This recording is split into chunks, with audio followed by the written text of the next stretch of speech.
In the winter of 2023, a Colorado Parks and Wildlife field technician checking a remote game camera in North Park found something that did not match anything on the unit's usual roll of elk, moose, and the occasional collared wolf.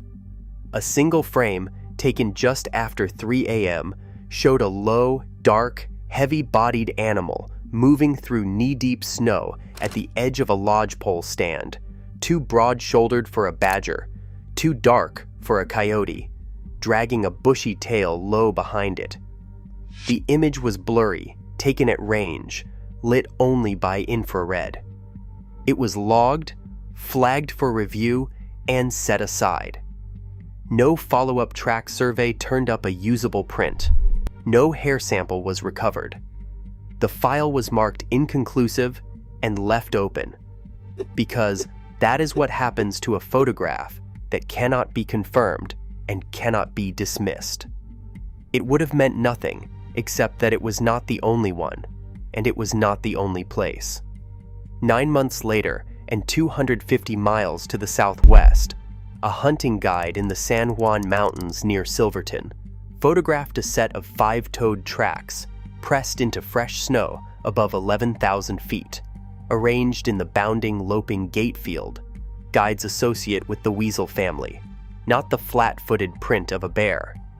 The following spring, a backcountry skier's helmet camera near Marble in the Elk Mountains west of Aspen caught 11 seconds of a heavy, dark animal crossing an open bowl before disappearing into timber. 3 sightings, 3 separate ranges, more than 200 miles apart, with no shared trailhead, no shared observer, and no obvious way for word of one report to have shaped the next. Colorado Parks and Wildlife logged all 3 the same way it logs every one of them: unconfirmed, unresolved, filed. The agency's own published position on the species is careful in exactly the way official language becomes careful when a record is thinner than the public assumes. It states that the wolverine was extirpated from Colorado in the early 1900s, and that, with one notable exception, no sighting has been officially documented since 1919. That is not the same statement as "no wolverine has returned." It is a statement about what has been confirmed, filed, and closed. A much narrower category than what may actually be moving through the high country in a given winter. So the real question isn't whether the file drawer in Denver holds a confirmed 2023 wolverine. It's why an animal declared functionally gone from the state a century ago would suddenly be turning up independently in 3 mountain ranges spread across 3 different corners of Colorado in the space of 18 months. And why, so far, nobody studying the species has been able to say with any confidence what is driving it. Start with what is not in dispute. Colorado's high country is not one continuous range, but a series of alpine islands: the Never Summers, the San Juans, the Elk Mountains, the Sawatch, separated by lower, warmer valleys that a cold-adapted, snow-dependent animal has no reason to cross except to reach the next island. A 2022 habitat model built for the state's wolverine restoration planning identified roughly 11,500 square miles of Colorado terrain as suitable wolverine habitat: high elevation, persistently snow-covered into late spring, and largely empty of people. 2/3 of it sits inside designated wilderness, national park boundary, or roadless national forest. Every one of the 3 sightings from 2023 to 2024 falls inside that modeled range. That much fits a pattern. What doesn't fit as cleanly is the timing, the spread, or the number. The most obvious explanation is natural dispersal, and it has real precedent. In the spring of 2009, biologists tracking a radio-collared male wolverine out of Grand Teton National Park in Wyoming watched him leave his natal range and move south on foot across roughly 500 miles of unfamiliar terrain until he was photographed on Mount Bierstadt, the first confirmed wolverine in Colorado in 90 years. Wolverine researchers describe young males reaching reproductive maturity around 2 years old and pushing outward into unclaimed territory, sometimes covering enormous distances in a single dispersal event. It is a documented, well-understood behavior. It is also a behavior that produces one wandering animal, not 3 animals surfacing in 3 separate mountain ranges in under 2 years. Wildlife geneticists who have reviewed similar dispersal cases in other species note that a single true disperser, however far it travels, tends to leave a single trail, not several. 3 ranges in 18 months is either 3 separate individuals making the same improbable journey independently, one exceptionally mobile animal covering all 3, or something the dispersal model doesn't explain at all. And researchers contacted about the pattern have been unwilling to commit to any one of those readings. There are other candidate explanations, and none of them close the case either. Colorado has an active, though still unlaunched, Wolverine reintroduction program, authorized by Senate Bill 24-171 in 2024.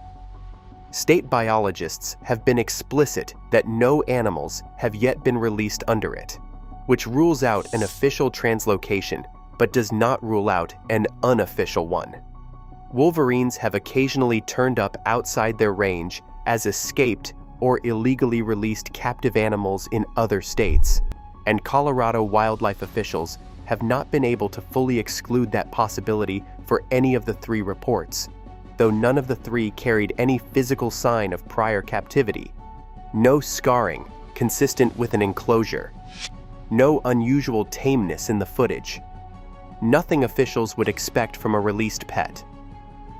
A smaller, more provocative possibility has also circulated among a handful of regional biologists off the record, that a remnant, undocumented handful of wolverines never fully vanished from the state's most remote terrain after 1919, and that what's being photographed now is not a return, but a population that was simply too sparse and too well hidden to register for 100 years.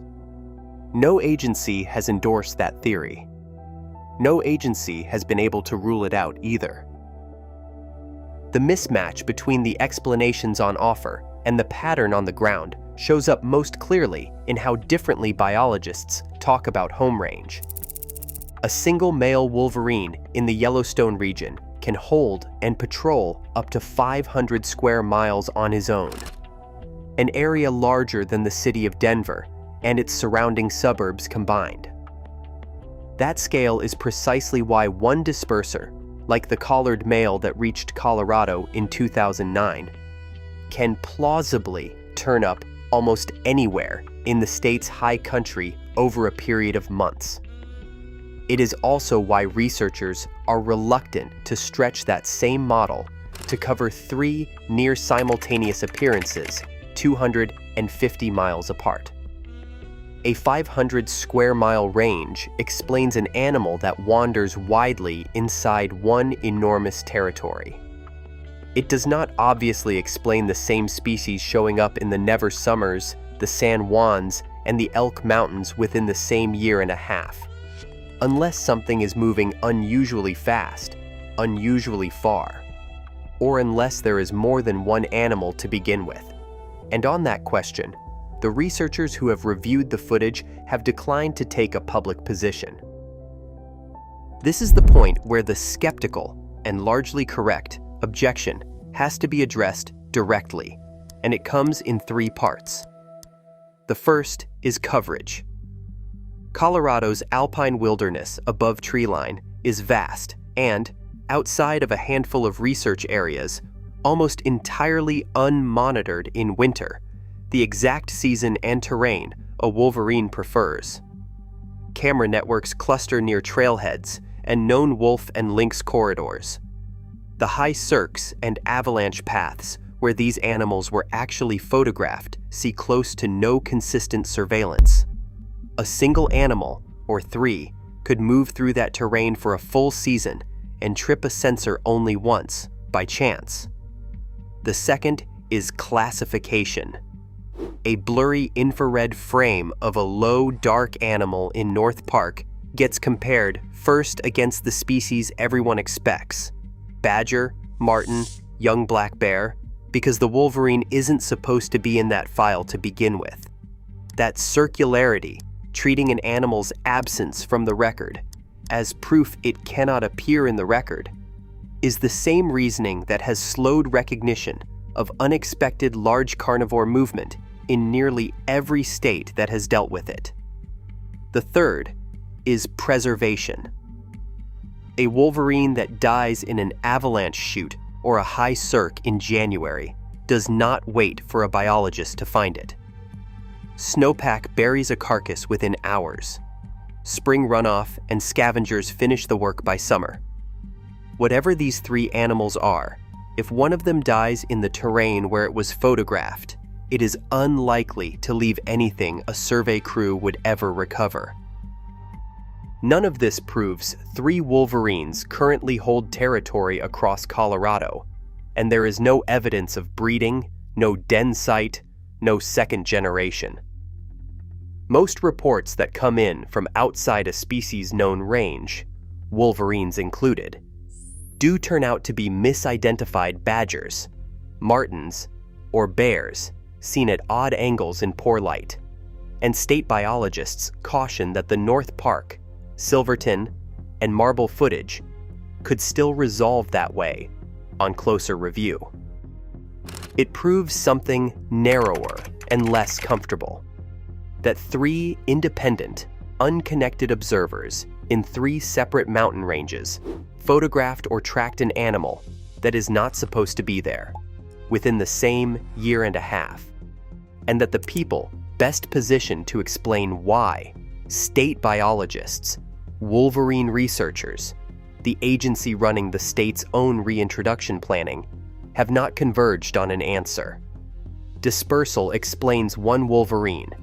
It strains to explain three, in three places, this close together, this fast. The file from North Park is still marked inconclusive. So are San Juan, and so is Marble. Nobody has connected the three cases into an official pattern, and nobody has ruled out that they should be. Somewhere above tree line this winter, in three corners of a state that spent 100 years insisting the wolverine was gone, something keeps tripping infrared sensors. It was never expected to trip, and for now, the honest answer is not a mechanism, a migration route, or a name. It's a shrug from the people whose job it is to know, and a set of tracks that keep filling in with snow before anyone can decide what they mean.